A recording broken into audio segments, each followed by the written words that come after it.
اب میں چاہتا ہوں کہ اب پاکستان کے خاص کانٹیکسٹ میں آ کر بات کروں. پہلی بات تو یہ سمجھیے، اپنی خودی پہچان ہو غافل افغان.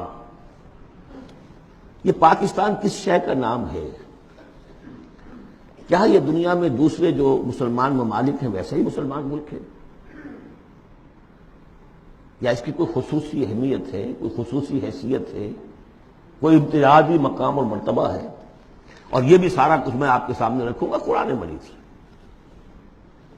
میں نے اس آیت کے حوالے سے سب سے پہلی بات یہ کہ قیام پاکستان کا اصل جذبہ محرکہ کیا تھا، میں یہ اس سورہ مبارکہ کی آیت نمبر 26 کے حوالے سے بیان کر چکا ہوں. وَاذْكُرُوا إِذْ أَنْتُمْ قَلِيلٌ مُسْتَضْعَفُونَ فِي الْأَرْضِ. ذرا یاد کرو اے مسلمانوں جب تم ہندوستان میں. اب میں اس کی جو ہے تفسیر نہیں کر رہا کہ جب یہ نازل ہوئی یہ صورت اس کا کیا مطلب، اس کے الفاظ کا جو عموم ہے اس کے حوالے سے جس طرح یہ پاکستان کی تحریک کے اوپر 100% منطبق ہو رہی ہے اسے سمجھیے.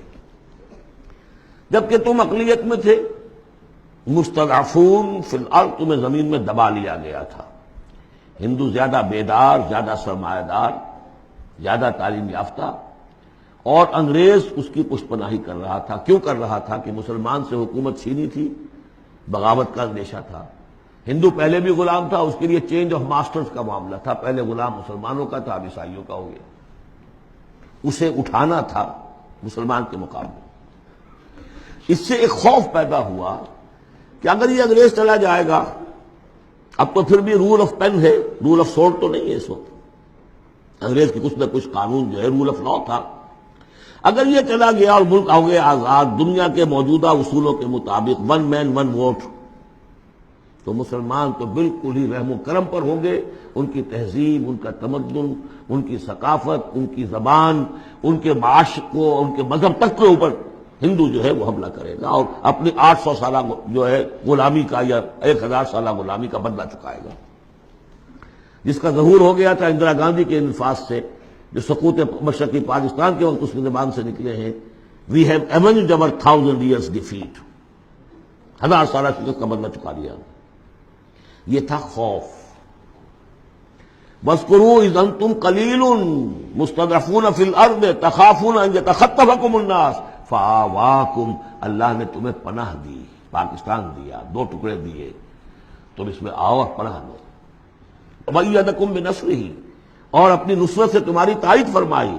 اور رَزَقَكُم مِّنَ الطَّيِّبَاتِ، اور تمہیں طیبات کا رزق دیا. لَعَلَّكُمْ تَشْكُرُونَ، تاکہ تم شکر کرو. اس کے علاوہ ایک بات سمجھ لیجئے، مسلمانوں کو ہندوؤں کے اس غلبے سے بچانے کے لیے ایک شرط لازم یہ تھی کہ مسلمان ایک جماعت کے جھنڈے تلے جمع ہوں، ورنہ ان کی کوئی سیاسی حیثیت نہیں.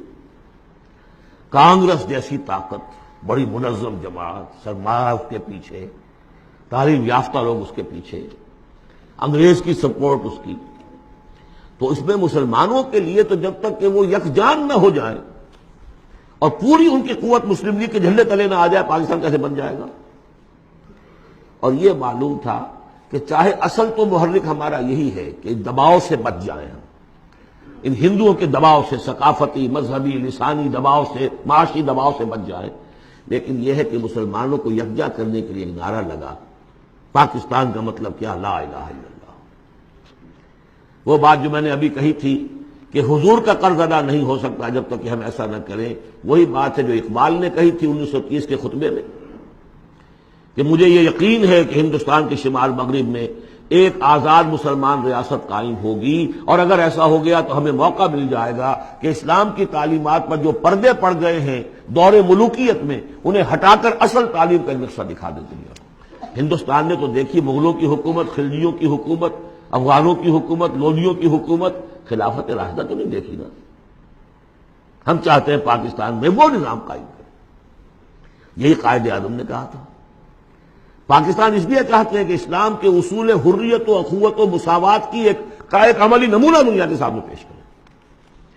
اور پھر جو دعائیں مانگی گئی تھی، بہت سے جو میری عمر سے کم عمر کے لوگ ہیں انہیں تو بہرحال یاد نہیں ہو سکتا، لیکن میری عمر کے لوگ یا مجھ سے بڑوں کو تو یاد ہے.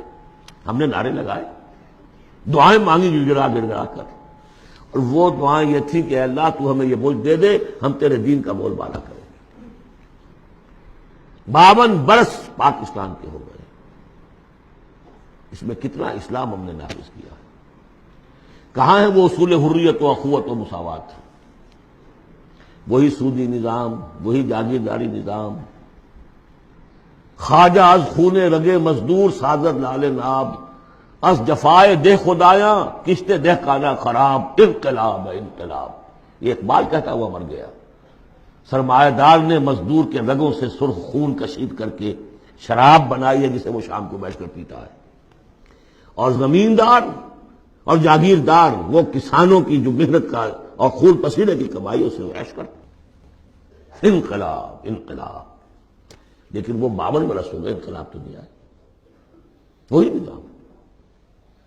گویا کہ ہم نے اللہ سے بدعہدی کی، اس بدعہدی کی سزا کیا ہے؟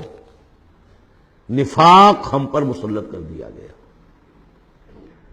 سورہ توبہ کی 3 آیات منافقین کی خاص قسم بیان فرمائی، وَمِنْهُمْ مَنْ عَاهَدَ اللَّهُ، جنہوں نے اللہ سے عہد کیا تھا، لَئِنْ آتَانَا مِنْ فَضْلِهِ، اگر اللہ ہمیں فضل سے نواز دے گا، غنی کر دے گا، لَنَصَّدَّقَنَّ وَلَنَكُونَنَّ مِنَ الصَّالِحِينَ، خوب صدقہ خیرات کریں گے، بالکل نیک ہو جائیں گے۔ لیکن جب اللہ تعالیٰ نے انہیں نواز دیا، تم کیا کیا؟ بخلوا بہ، پھر انہوں نے بخل سے کام لیا، وتولوا، پھر موڑ لی، وہم موردون، اعراض کیا۔ نتیجہ کیا نکلا؟ فعاقبہم نفاقا فی قلوبہم، اللہ نے ان کے دلوں میں نفاق ڈال دیا۔ اور نفاق وہ بیماری ہے، قرآن میں کہا گیا ہے ان المنافقین فی الدرک الاسفل من النار، جہنم کے سب سے نچلے طبقے میں، وہی جو اشد العذاب، یوم القیامت یردون الی اشد العذاب، اگر پورے دین پر کاربند نہیں ہوگے تو قیامت کے دن شدید ترین عذاب میں جھونکے جاؤ گے۔ ان المنافقین فی الدرک الاسفل من النار، اور منافقین کے بارے میں ہم نے سورہ توبہ میں بھی آیت پڑھ لی، سورہ منافقون میں بھی پڑھ لی۔ ان کے لیے اے نبی آپ 70 مرتبہ بھی استغفار کریں گے تو میں معاف نہیں کروں گا۔ استغفر لهم او لا تستغفر لهم ان تستغفر لهم 70 مرۃ لن یغفر اللہ۔ اس نفاق کی 3 شکلیں ہیں۔ نفاق باہمی، وہ ایک قوم ایک نہیں رہی، اب ڈھونڈ اب اس کو چراغ رخ زیبا لے کر اب وہ قومیتوں میں تحلیل ہو گئی، عصبیتیں، ایتھنک، لنگوسٹک، پروونشل، قوم کہاں ہے؟ تحلیل۔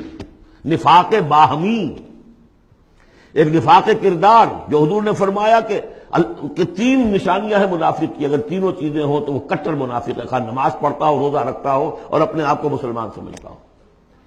بخاری کی اور مسلم کی روایت ہے، جب بولے جھوٹ بولے، جب وعدہ کرے خلاف ورزی کرے، اور جب کہیں امین بنا دیا جائے تو خیانت کرے۔